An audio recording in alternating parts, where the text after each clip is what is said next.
বৈরাগ্যের কারণে হয়তো একটি অন্তরকেও বলা হয় যে হাইওয়ে দেখে ফেললাম যে জীবনের সব আনন্দ এখন মনটা অনুভব করতে পারছে যে এই সব আনন্দ নিয়ে জীবনের পূর্ণ আনন্দ মেলে না, জীবনের পূর্ণ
বিভিন্ন প্রজাতির পদ্মফুল ফোটে। এই শঙ্খচূড় হলো একটা বিশেষ প্রজাতির পদ্মফুল। বিভিন্ন প্রজাতির মধ্যে শঙ্খচূড় একটা বিশেষ প্রজাতি। পদ্মে আগে বললেন রক্ত নীল উৎপল, উৎপল মানে পদ্ম। তার বর্ণটা কেমন? রক্তিম পদ্ম, পদ্ম রক্তকে লাল বর্ণ, তার উপর আবার নীল বর্ণের আভা সংযুক্ত করা আছে। এতই মনোমুগ্ধকর এই পদ্মের বর্ণ, যদি কেউ একবার এই পদ্ম দেখে সে একেবারে মুগ্ধ হয়ে যাবে। কিন্তু এই যে শঙ্খচূড়ের বর্ণ, সেই বর্ণ আমার বহু অঙ্গ বর্ণের নিকটে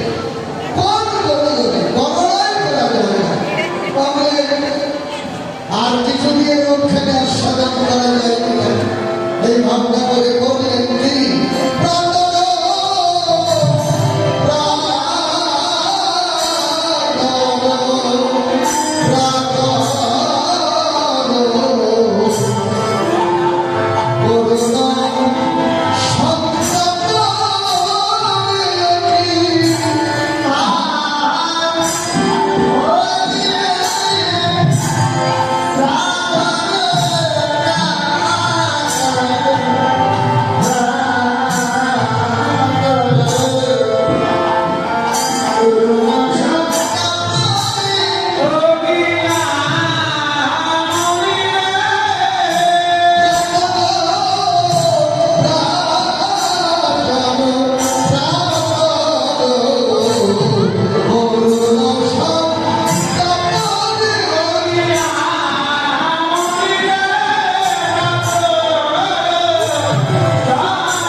একটা হলো অরুণ, দুই হলো তপন, তিন হলো রবি।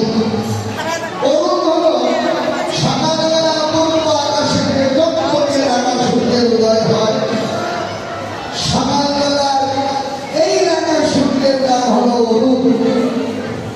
আবার সূর্য যখন দুপুরবেলা ওর তাপের পৃথিবীকে উত্তপ্ত করে দেয়।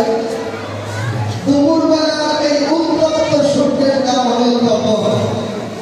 আবার সূর্য যখন বৈকালবেলা দশমীতে ডুবে যাবে, এই ডুবে যাওয়ার কিছুটা পূর্বে একেবারে নববধূ সিঁদুরের মতো টকটকে লাল হয়ে উদয় হয়। বৈকালবেলা এই রাঙা সূর্যের নাম হল রবি। তাহলে রবিও রাঙা, অরুণও রাঙা। প্রস্তাব কবি গৌরাঙ্গের তুলনা করলেন অরুণের সঙ্গে। অরুণ হল সকালবেলা যে টকটকে লাল সূর্য। তবে এই কেমনই উদয় হলো টকটকে লাল হয়ে, এই বানবরণের সঙ্গে তুলনা করলেন। কারণ অরুণ বালক হলে কি হবে? ওই অরুণের তাপ আসে, ওই অরুণ সবাইকে তাপ দেয়।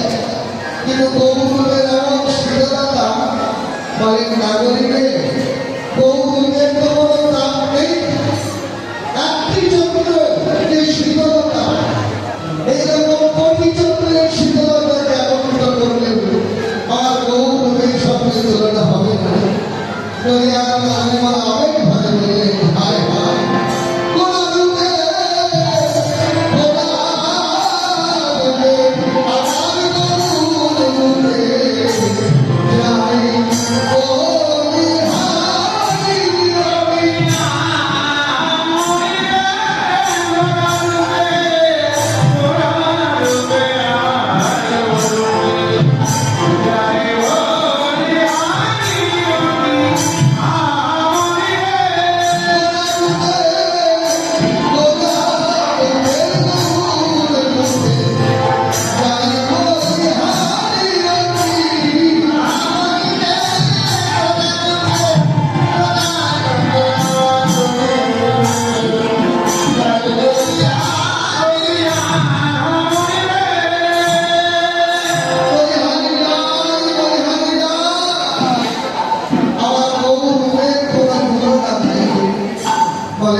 গৌরের বদল দেখতে দেখতে হঠাৎ নয়ন দিয়েছি গৌরের চরণের দিকে যখন তাকিয়েছি, গৌরাঙ্গের দুটি চরণে 10টি আঙুল, 10টি আঙুলে 10টি নখ, নখগুলো এমন ঝকঝক করছে, দেখে আমার মনে হয়েছে হায় হায় নখ যেন নয়। দেখে কি মনে হলো জানো? যেন বেরি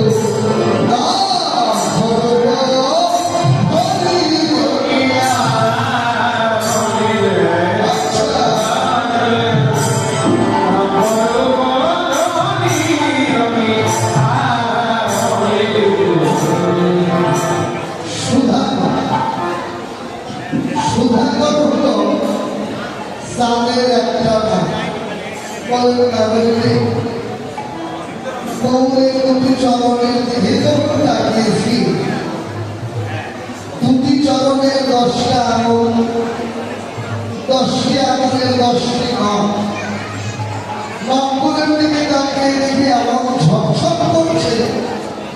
আমার মনে হলো স্নান গগন থেকে গৌরবের নয়ন দিয়েছে। আর গৌরবের নয়ন দেওয়ার সঙ্গে সঙ্গে গৌরবের এমন ছটা লেগেছে তাদের রক্তে।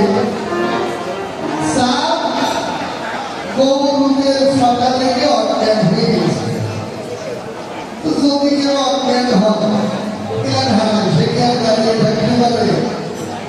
আমার মনে হয়েছে সাত অজ্ঞান হয়ে সাতও আর গগনে দাঁড়িয়ে থাকতে পারে। গগন থেকে অজ্ঞান হয়ে পড়ে গেছে মাটিতে।